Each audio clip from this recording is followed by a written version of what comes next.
Evangelho de Jesus Cristo segundo escreveu Mateus capítulo 17. 6 dias depois, Jesus levou consigo Pedro e os 2 irmãos, Tiago e João, até o monte alto. Enquanto os 3 observavam, a aparência de Jesus foi transformada de tal modo que seu rosto brilhava como o sol e suas roupas se tornaram brancas como a luz.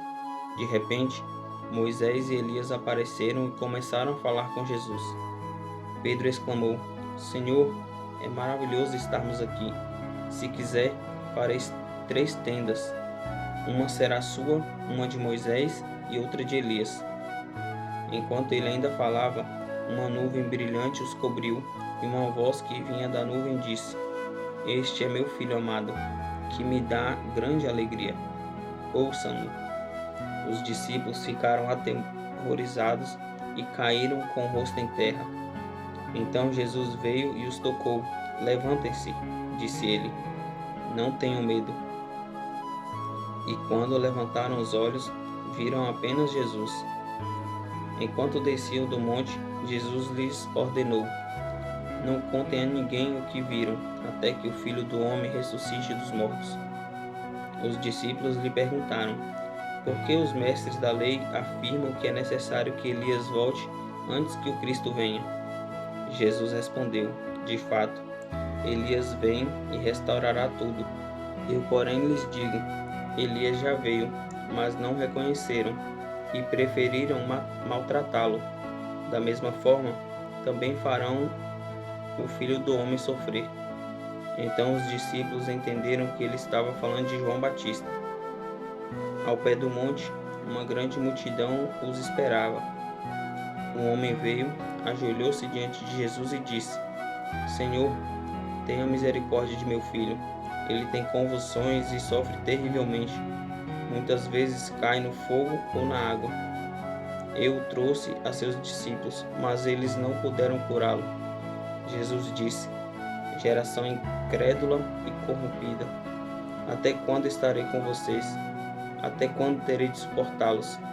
Tragam o menino para cá. Então Jesus repreendeu o demônio, e ele saiu do menino, que ficou curado a partir daquele momento. Mais tarde, os discípulos perguntaram a Jesus em particular: Por que não conseguimos expulsar aquele demônio? Porque a sua fé é muito pequena, respondeu Jesus. Eu lhes digo a verdade: se tivessem fé, ainda que do tamanho de uma semente de mostarda, poderiam dizer a este monte: Mova-se daqui para lá, e ele se moveria. Nada seria impossível para vocês. Mas essa espécie não sai senão com oração e jejum. Quando voltaram a se reunir na Galileia, Jesus lhes disse: O Filho do Homem será traído e entregue em mãos humanas. Será morto, mas no 3º dia ressuscitará. E os discípulos se encheram de tristeza. Quando Jesus e seus discípulos chegaram a Cafarnaum, os cobradores do imposto do templo abordaram Pedro e lhe perguntaram: Seu mestre não paga o imposto do templo? Sim, paga, respondeu Pedro. Em seguida entrou em casa. Antes que ele tivesse a oportunidade de falar, Jesus lhe perguntou: O que você acha, Simão? O que os reis costumam fazer? Cobram impostos de seu povo ou dos povos conquistados? Cobram dos povos conquistados, respondeu Pedro.